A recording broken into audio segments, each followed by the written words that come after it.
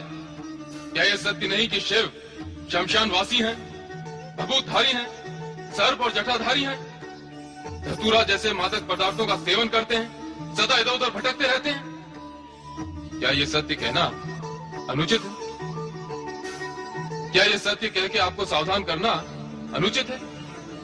सावधान करके ऐसे कुपात्र के साथ आपकी पुत्री पार्वती का विवाह असंगत मानना क्या अनुचित है? उचित है विप्रदेव, उचित है। आप भला हमारा अहित क्यों सोचेंगे? महारानी, आपने तो सत्य को समझ लिया।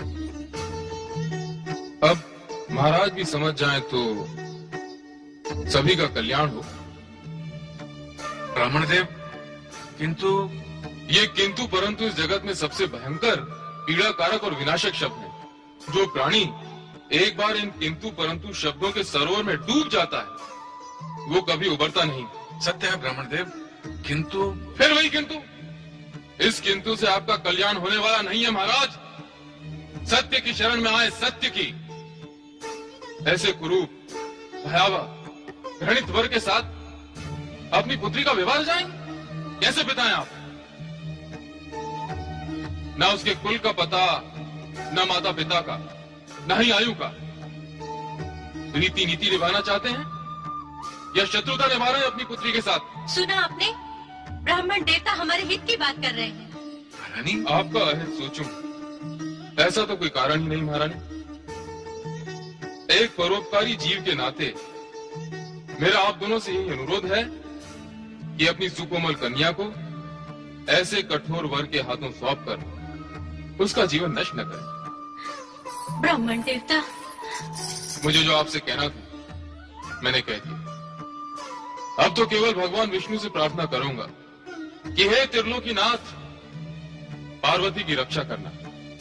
श्री विष्णु देवाय नमः, श्री विष्णु देवाय नमः, श्री विष्णु देवाय नमः। देखा, सुन लिया आपने, सुन लिया आपने। उन्होंने क्या कहा? मेरी बात पर तो आपको विश्वास नहीं था ना? अब वैष्णवी ब्राह्मण की बात को भी सुन लिया ना आपने? शिव के बारे में जो कुछ कहा गया है अक्षरशः सत्य है। अब मैंने भी प्रण कर लिया है कि अपनी पुत्री पार्वती का विवाह उस कुरूप जटाधारी शिव के साथ कदापि नहीं करूंगी। भगवान शिव के लिए ऐसे विचार। बस कीजिए, बस कीजिए महाराज, बस कीजिए। अगर आपने मेरी बात नहीं मानी और अपना हट नहीं छोड़ा ना, तो मैं अपने प्राण त्याग दूंगी और साथ ही अपनी पुत्री पार्वती के प्राण भी हर लूंगी। मगर मैं अपनी पुत्री का विवाह शिव के साथ कदापि नहीं करूंगी। कदापि नहीं करूंगी। पिताश्री, माते इतनी रुष्ट क्यों है? पिताश्री, माते।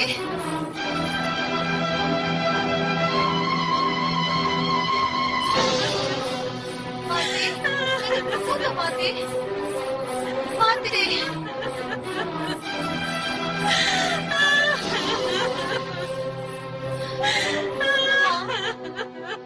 माँ, इस प्रकार विलाप करने से मन और अधिक पीड़ित होगा। माँ, दुखी मत हो। मैं तेरा ये विवाह कदापि नहीं होने दूंगी। माँ, तुम ही तो कहा करती हो कि जीवन, मरण, विवाह सभी पूर्व निश्चित हैं। मेरे भाग्य में जो लिखा है वही होगा। तेरा भाग्य मैं लिखूंगी, मैं लिखूंगी, मैं लिखूंगी।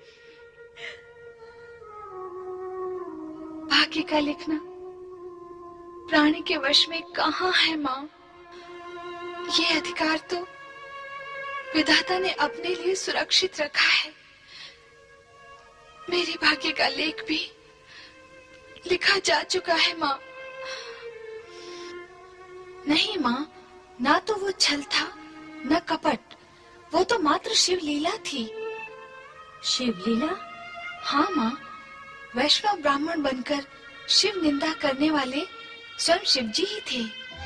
नहीं पार्वती नहीं, मैं उसे अपना जामाता नहीं बना सकती, जो मुझ पर अत्याचार करके आनंद लेता हो, जो मुझे रुलाकर हंसता हो, जो मुझे दुखी करके सुख पाता हो। पहले उसने तुझे तपस्या की अग्नि में झोंक दिया, अनेक प्रकार से मेरी और तुम्हारी परीक्षाएं ली, और अब मुझे ही सता रहा है।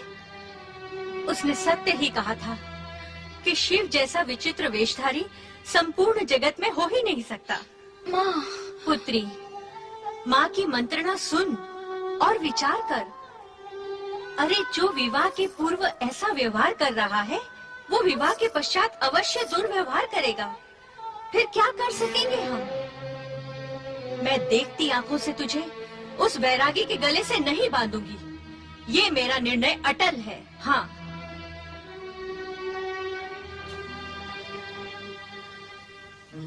उदास ना हो मेरी बच्ची। मैं तेरा विवाह राजमहल में रहने वाले राजकुमार से करूंगी, जो सुंदर और सलोना होगा और तुझे हमेशा सुखी रख सकेगा। माँ, तुमने ये कैसे मान लिया कि मैं राजमहल में सुंदर सलोने राजकुमार के साथ सुखी रहूंगी? राजमहल या राजकुमार सुख के भंडार तो नहीं होते। सच्चा सुख तो पति से मन मिलने से प्राप्त होता है। माँ, ये तो क्या कह रही है? वही जो सत्य है। पति से मन न मिले तो राजकुमार और राजमहल दोनों धूल के समान हैं।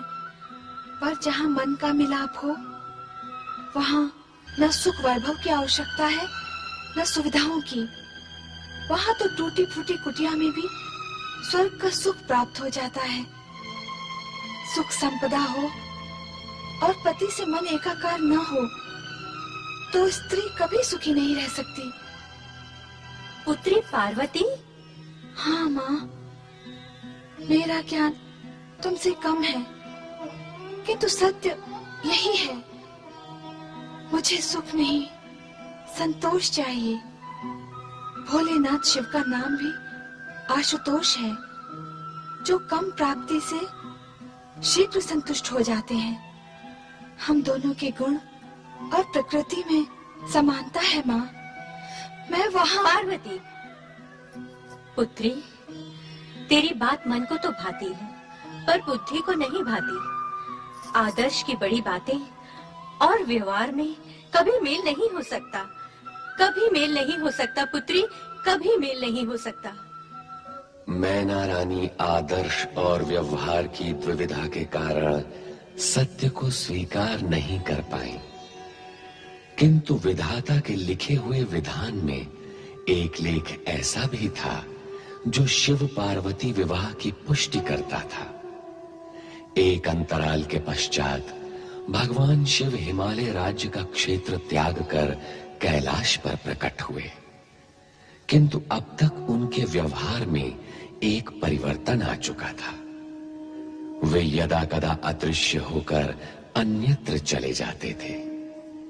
उनका यही अद्भुत व्यवहार नंदी